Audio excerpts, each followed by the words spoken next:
don't want to be strong like man who look pretty. I want to be strong like bitch that fight bears in the forest.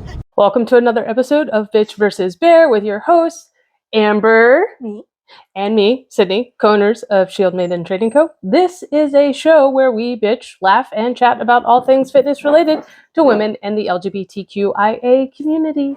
Yay! I like to applaud myself every time after the intro because I feel like I grew up in an era of sitcoms and like you would have the clap in, all this. Yeah. Yep. Okay. Probably add that sound effect. That'd be great. Yes. We'll try that. Yeah. All right. New month, right? New month. New month, new topic. So this month, we are talking about mental health and wellness in fitness. Yeah. That's the entire month. It's something. We're a little ahead of ourselves. So Yeah. trying to keep track of where we're at. Okay. So mental health. So we talk a lot about this relationship between physical fitness and mental health on this podcast. And we know that there is a correlation between regular exercise and improved mental health, and that regular exercise does reduce the risk of developing a mental illness. Yes. Yeah, there's been lots of studies done about it. They haven't clearly studied us, but just in general.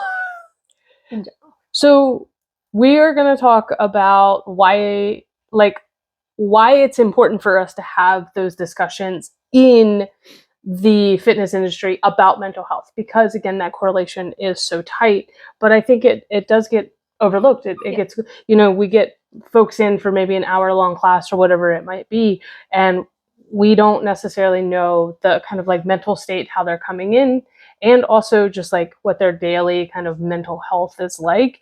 And while we can do our best to work with them in a fitness setting without that kind of like context, you can be really like missing out on key things for the people that you're working with. Yeah, absolutely. So we know that the relationship between our mental health and our physical health is like inextricably linked. Yes. And while there's lots of studies shown like that it benefits, we don't really understand why. We know some of the things, but like we know that it kind of is this weird pathway where your mental health and like exercise is super complicated. And we know that like not being active can both be a cause and a consequence of a mental illness. So tricky. It's tricky. It's like trying to, it's like, does the cart come before the horse? Did the chicken come before the egg? I don't know. The egg before the chicken. It had to come from somewhere. Well, see, that's the thing is like, okay, do I feel this way because I haven't been active and all of the chemicals in my brain are just like not where they need to be? Or do I have something else going on that inhibits me from being active? Yeah, tricky. So yeah, when we have clients and community members who haven't been to the gym for a while and there isn't an injury necessarily preventing them, and you're having that conversation of like, and they're like, oh, I can't seem to get to the gym. There might be an underlying kind of like, maybe their anxiety has been increasing. Maybe they're under a lot of stress at work. Maybe they've had a loved one pass away, and just like some of those acute onset things of like depression, anxiety could now be the reason why they can't get into the gym anymore. Yeah, exactly. So one of the things that we like to, I think, is really important when talking about mental health is like, okay, if we make it an okay topic for everybody to talk about, that it strengthens the community and it makes it way more acceptable for people who are suffering to like seek out help and to seek out support. It's kind of like, the book Everybody Poops. Like there's a lot, like anxiety and depression are human emotions. Like we feel them, and some of us feel them more, but like everybody can empathize with feeling anxious or depressed about something. And like that, I think is, we hide it. We hide it like nobody poops. Yeah.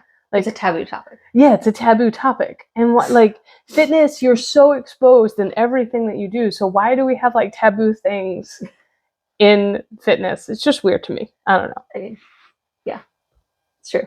Yeah. Yeah. And another thing is when we're exercising, when we're putting ourselves in physically demanding situations, we're teaching ourselves like positive coping skills. Like we know like that we can overcome things, challenging things. So it's a way to kind of reinforce that.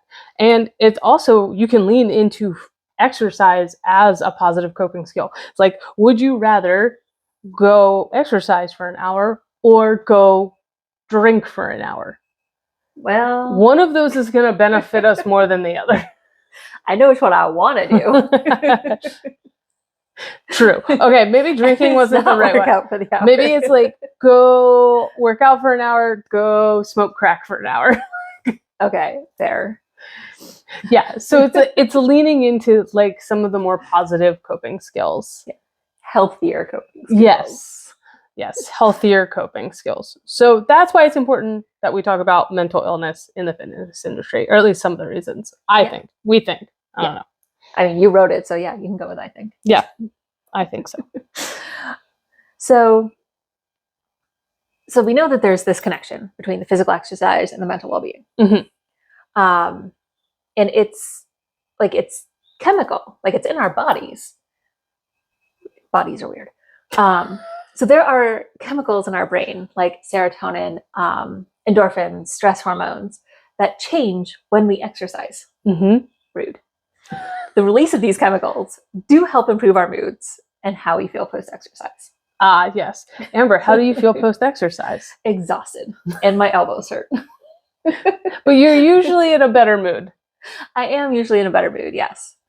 And I do feel like my mood is less elevated when I'm not working out regularly. Like I do feel that. We've also found that exercise can reduce skeletal muscle tension, which can help us feel more relaxed. Yes. Which is pretty nice. It is pretty nice. I would say some exercise. Not all. We recognize that not all. Yeah. Like yoga, something like yoga that's perhaps a little gentler on the body, feels a little more relaxing. I just mentioned like my elbows hurt because we were rock climbing this morning. So like maybe not rock climbing. Yeah. As the calming and relaxing. Or maybe not exercise. Running, like the impact stuff definitely doesn't release tension. Yeah. But you can still feel good when you're after you've done it. Oh yeah. And exercising can provide a sense of control, which I think a lot of us like to have.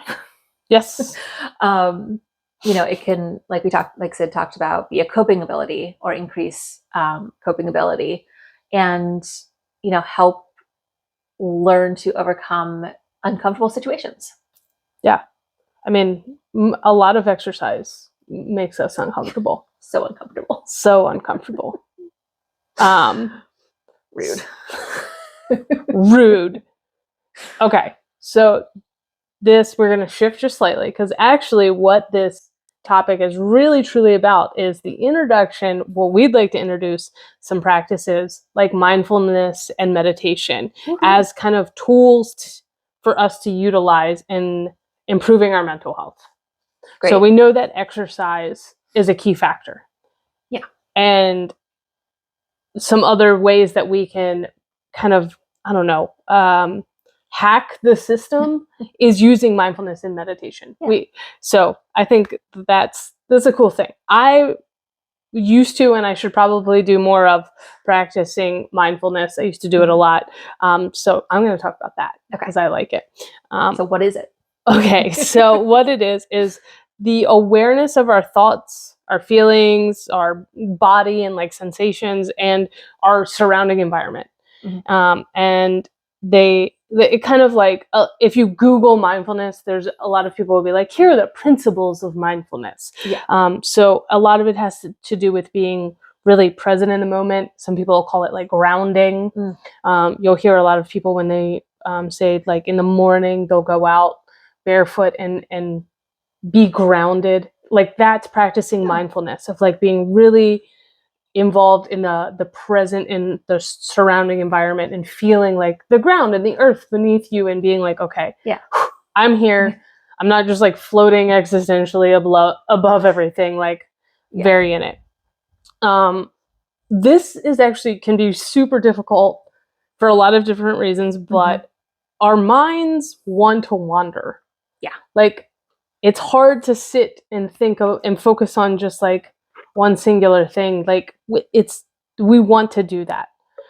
They want to go to the future. They want to go back to the past. We want to think about those things. So trying to be really intentional about bringing ourselves back to the present and really like focusing on like our senses, like what we hear, what we see, what we smell, what we touch. So like those can be really important in like just being like, okay, I'm here. Like I see that cardinal. That cardinal isn't like, oh, hey. Okay, mindfulness. The ADHD really kicked in there. Sorry. I was like watching on the fence. Yeah. So like those things can be really helpful. Some other principles are like accepting your emotions, like whatever they might be, even though, because we have a tendency as humans to want to be like, I feel sad, and then divert from that rather than stay really present in that feeling and be like, well, why do I feel sad? Or I feel jealous. Like, just accepting like that's an emotion and that's okay. Yeah. So and also like observing ourselves, which is again a really hard thing to be like, okay, how am I feeling? What am I doing? Am I moving in the right direction? Am I feeling, like where am I in my relationships? And like kind of it's all of that like, reflection. And it ties really nicely into reflection because we talk about reflection a lot. Right. So mindfulness is just like an extension, I think, of like reflection, and can be really good. I used mindfulness, especially like when I was teaching in an outdoor setting. It was really nice because it's very easy for you to get overwhelmed. You're outside of your normal kind of settings and things like that. And to help students kind of be present in the moment and be like, no, we don't want you always thinking about being back at home. Like, you're having an experience here. You live the experience here. Don't try and like take yourself out of it. Yeah. And that can be really helpful when you're struggling with other things like anxiety and depression. It's like, okay, I'm living through an experience here. I have to be present, even though it sucks. I used to use that with one of my after school groups. We'd like come in from recess and we would take like a couple of minutes and like practice mindfulness as a transition from like being crazy and active and bonkers off the walls outdoors to like needing to be chill so that we could have a snack. Like do an activity. We used to call it, I don't know if you like labeled it anything. I think we literally just called it mindfulness. Oh, nice. We would call it woosah on course. So you take and like you just like sit and like people could lay down, they could do whatever, but we always woosah. I love that. Yeah. So mindfulness is, I guess, to me, a form of meditation. Yes. And meditation is super beneficial to mental health. Yes. So this is an ancient practice and is sometimes also used in religious practices.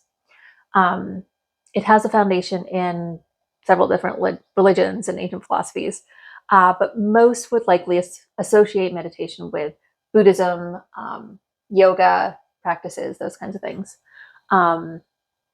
So meditation is a practice that involves focusing or clearing your mind using a combination of mental and physical techniques. Okay, so like, how do you do it? How do you meditate? This is the big question. If you can hack this for me, that'd be great. Well, the thing is with meditation, that there's no correct way to meditate. There's no correct way to meditate. There's no incorrect way to meditate. But there are different ways to meditate. None of them are correct or incorrect. and you can like mix and match. Oh, I like that. Yeah.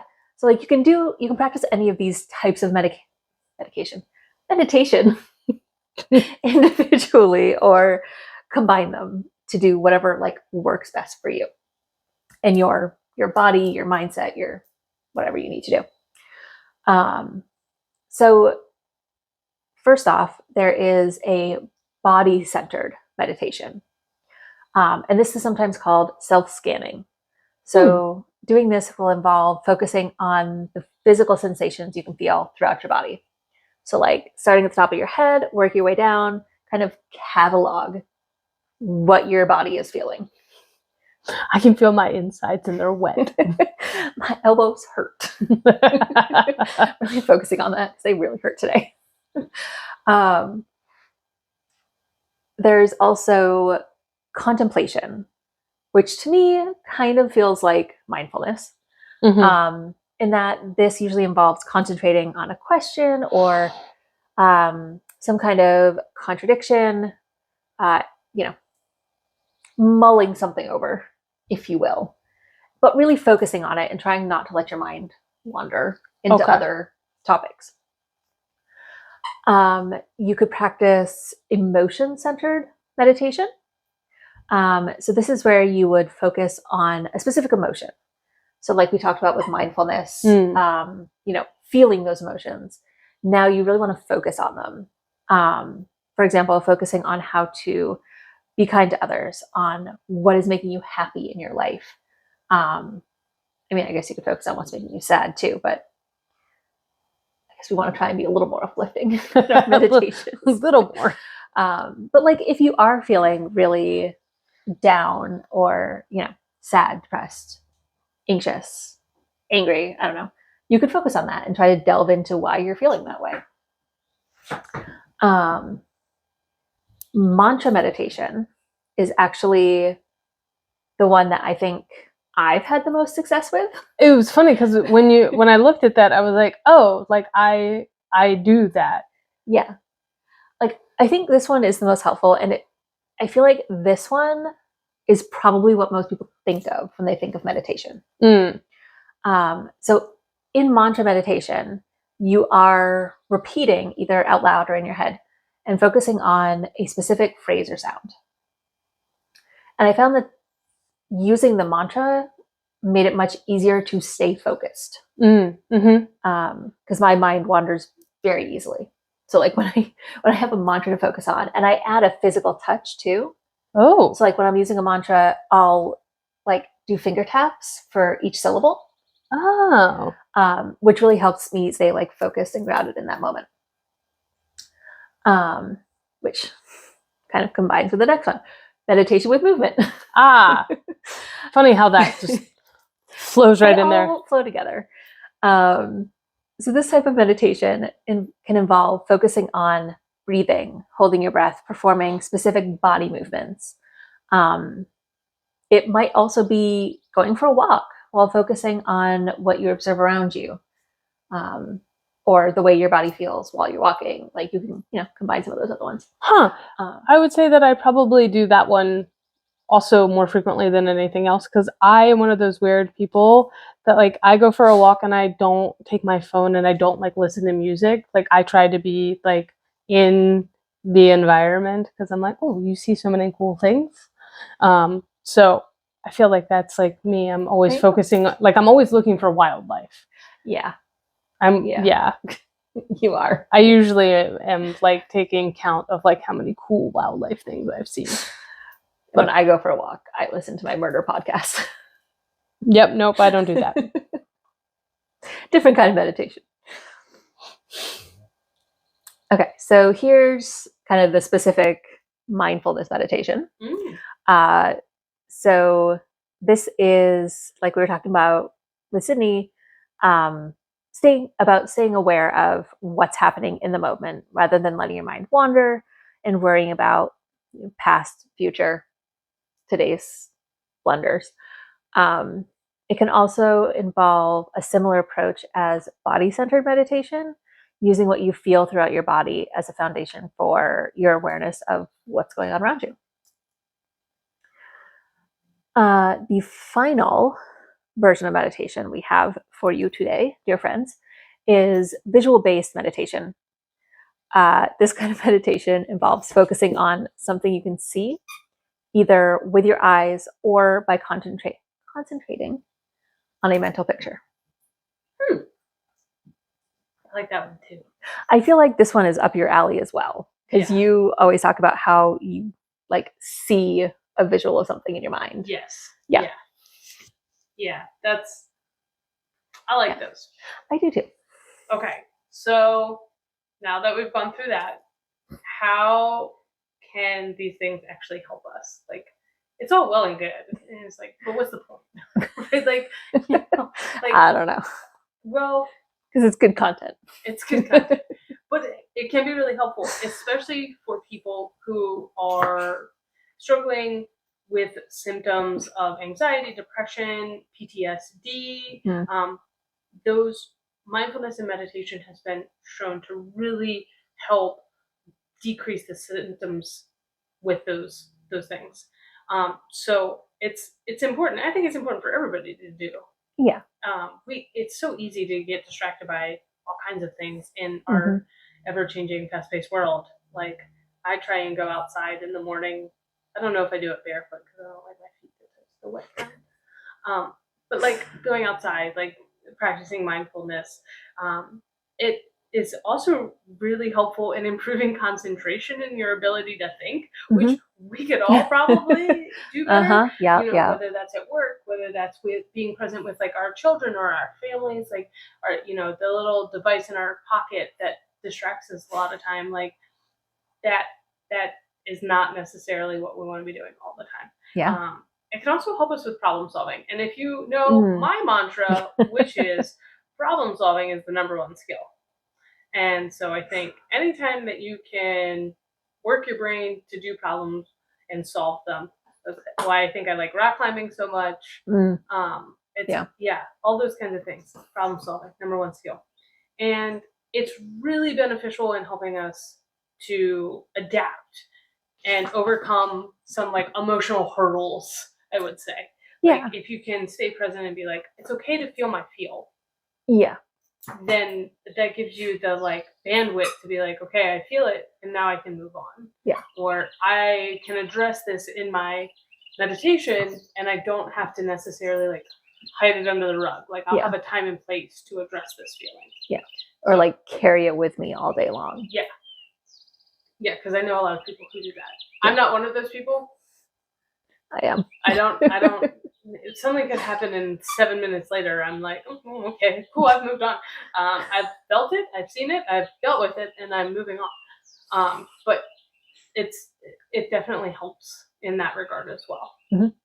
Yeah. Okay, so we've talked about what it is. We've talked about why it's important. Now, how do we incorporate mindfulness and meditation practices into our fitness routines? So we have to experiment a little bit and learn what we like. Some people prefer meditating in the morning and others at night. So you can kind of like pick and choose. It's like, it's like test driving a car. Yeah. Test drive all the ones that you want and then see which one you like the best. Yeah. Try all the different things. Yeah, exactly. It's a buffet, if you will. Have a good buffet. So we talk about how hard it is to set aside time for fitness, but with meditation, just like with fitness, you got to make the time. I know it's hard. So set aside time in your day for meditation and make it a part of your regular routine, because regular meditation is the key to getting the greatest benefits out of the practice. Gotcha. So making sure you do it every day. It's like brushing your teeth. Yeah.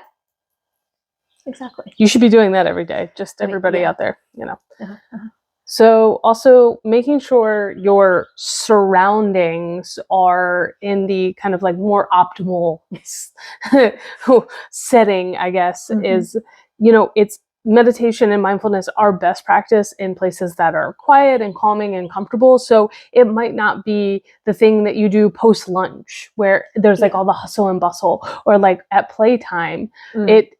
maybe it's more of a, wind down before bed or early in the morning before the world is kind of waking up, especially if you're somebody who is working with like, you got kids and things going on. During the middle of the day is probably not the best time, but you could incorporate them into the routine as well. Like have it be a family thing before bed. This is how we wind down. We practice this. It could even be, some like of the walking, some of those like movement based ones where you do it early in the morning, later in the evening, maybe post dinner to help digestion, like finding kind of just when it's a little more low key. Yes, exactly. And as with anything else, don't be afraid to ask for help. If meditation isn't coming easily to you, you're definitely not alone. I've struggled with it. Sydney has struggled with it. You can explore different resources, either in person or online, and ask for guidance. There's lots of people out there who are passionate about meditation who can offer input and help. You might even be able to find someone local who is a meditation instructor who runs a class, or there might be a meditation group where we were doing park classes. There was a meditation group that would be out there sometimes. So cool. It was very cool. And I'm going to put quotes around it. The easy way to start meditation, if you're struggling, is to find a guided meditation. It can be really helpful, just because then it can be really hard to like sit alone with our thoughts and try to stay focused. So having a guided meditation can help ease you into that routine. And there's lots of great places you can find that online, YouTube, apps, different things. You mentioned that the Hatch has one. Hatch. Do you do that? Is that what you do before bed? Yep. Should try that. That's part of my bedtime routine. That's cool. Yeah. I like that. Yeah. Another plug for Hatch in case anybody go look it up. Yeah. Sponsor us. So the Hatch. You can set up meditations to like ease you into sleep, which is really nice. So you're like turn off the lights, you're laying in bed, getting comfy, and like it guides you through some like visualization and like relaxation. Oh, that's cool. It's awesome. Maybe I'll try that.